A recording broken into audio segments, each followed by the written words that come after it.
আমারই চেতনার রঙে পান্না হলো সবুজ, চুনি উঠল রাঙা হয়ে।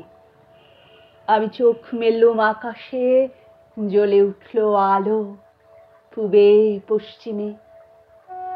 গোলাপের দিকে চেয়ে বললুম, সুন্দর সুন্দর হলো সে। তুমি বলবে এ যে তত্ত্ব কথা, এ কবির বাণী নয়। আমি বলবো এ সত্য, তাই এ কাব্য। এ আমার অহংকার, অহংকার সমস্ত মানুষের হয়ে। মানুষের অহংকার পটেই বিশ্বকর্মার বিশ্বশিল্প। তত্ত্বজ্ঞানী জপ করছেন নিঃশ্বাসে প্রশ্বাসে, না না না, না পান্না, না চুনি, না আলো, না গোলাপ, না আমি, না তুমি। ওদিকে অসীম যিনি, তিনি স্বয়ং করেছেন সাধনা মানুষের সীমানায়। তাকেই বলে আমি। সেই আমির গহনে আলো আঁধারের ঘটল সঙ্গম।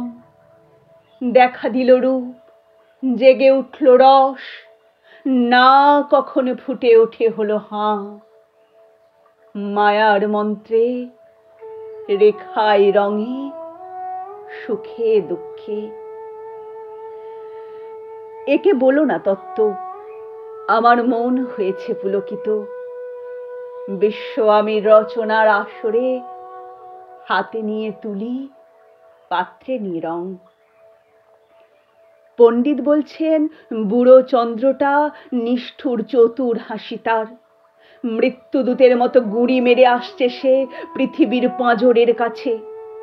একদিন দেবে চরম টান তার সাগরে পর্বতে। মর্তলোকে মহাকালের নূতন খাতায় পাতা জুড়ে নামবে একটা শূন্য, গিলে ফেলবে দিন রাতের জমা খরচ। মানুষের কীর্তি হারাবে তার অমরতার ভান, তার ইতিহাসে লেপে দেবে অনন্ত রাত্রির কালি।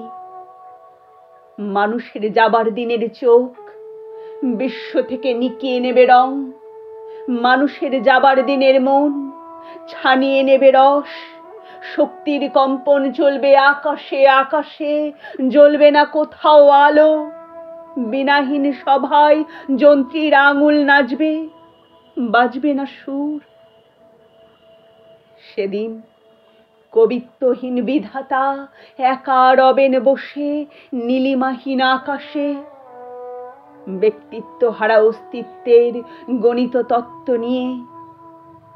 তখন বিরাট বিশ্বভুবনে দূরে দূরান্তে অনন্ত অসংখ্য লোকে লোকান্তরে এ বাণী ধ্বনিত হবে না কোনোখানে। তুমি সুন্দর, আমি ভালোবাসি। বিধাতা কি আবার বসবেন সাধনা করতে যুগ যুগান্তর ধরে?